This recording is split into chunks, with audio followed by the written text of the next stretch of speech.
Hi, I just wanted to show you this great weekly planner that Carrie gave me for Christmas. It's a ring binder, so it will, it will lay flat. I love keeping it on my desk calendar. It has all kind of cute little stickers and things. Oh, look, there's a little airplane, so I can like stick that when I travel. So I like those. And then it has, I haven't really even gone all the way through it, but it's got a place where you can put, special events for the whole year to keep up with, and holidays.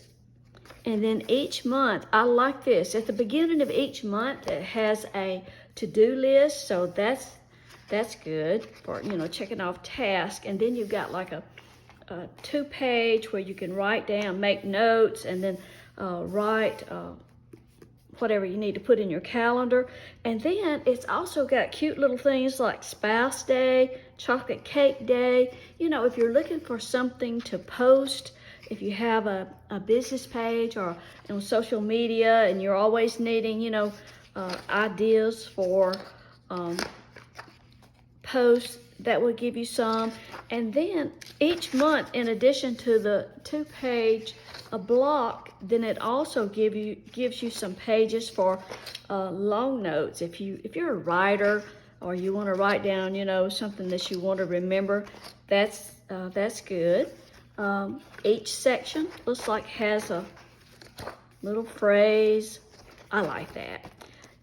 And then it came with this cute little bag. It's some colored highlighters, and then it's got like some little sticky notes, some little jewels. Not sure that I'll use that, but it's got these little tweezers. They're sharp. Now, I'm not sure what that's for, unless it's it may be to handle those little jewels. So I don't know that I'll use those, but they're sharp. But that's in this little clear bag. And let's see, I don't know. I could not find, I know she got this on Amazon. It goes all the way through to January 23. And then there's blank pages in the back, which is great, especially if you like to blog or write, or you're always, having ideas of something that you need to do. I'm not sure who makes this calendar, but I'll look that up and find it for you. But I really like it.